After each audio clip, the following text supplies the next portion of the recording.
I want to go beyond the headlines. This is a very disturbing story, but it happened. Scientists working for the U.S. government secretly gave people sexually transmitted diseases as part of a study.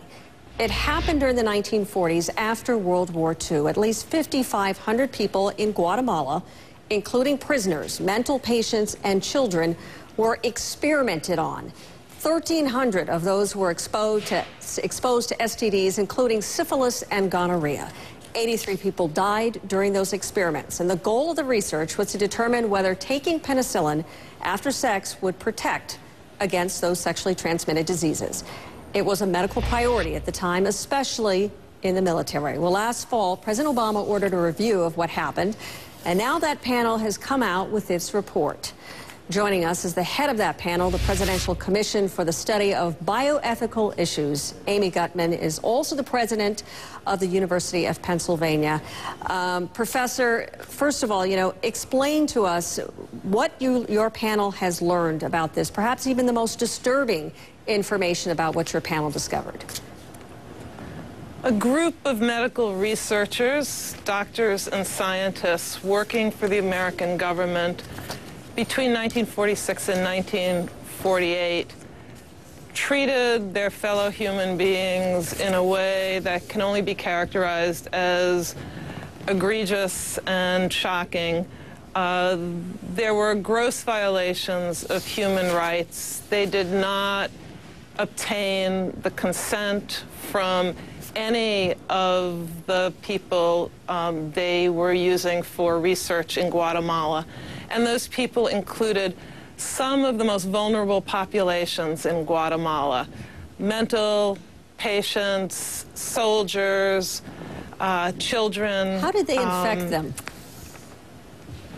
They infected them in a variety of ways.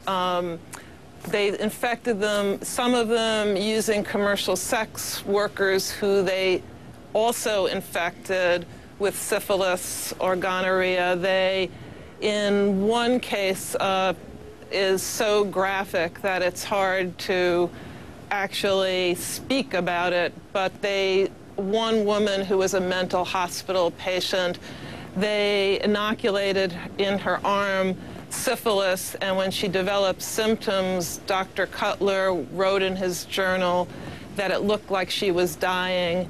And then they injected gonorrheal pus in both her eyes, in her urethra, in her rectum, and she did die shortly thereafter. This happened over many-month period, Professor, and they never treated.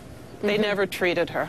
It's just horrific when you hear stories like that. But we know this is really not the first time that something terrible like this has happened. The Tuskegee experiment with African Americans, that happened many years ago. And I understand that how they ended up discovering this case, this Guatemala case, was during the research of the Tuskegee experiment. Is that correct?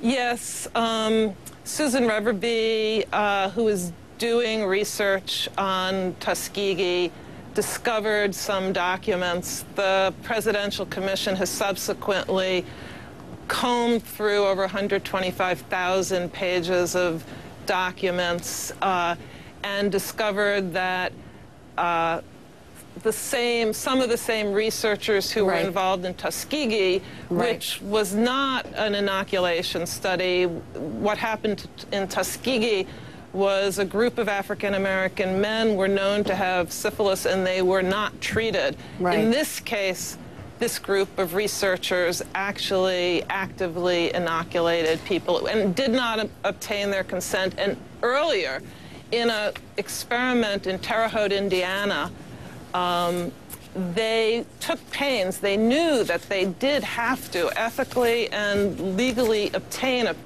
informed consent, and yet they went to Guatemala and they didn't do so. All right, Professor, very disturbing information. Thank you for bringing it to us. And obviously this panel meant to prevent this kind of thing from happening again by exposing the ugliness of history and what our government has been capable of doing to make sure that that really never comes to light in the future. Thanks again, Professor. Thank you. Thank you very much.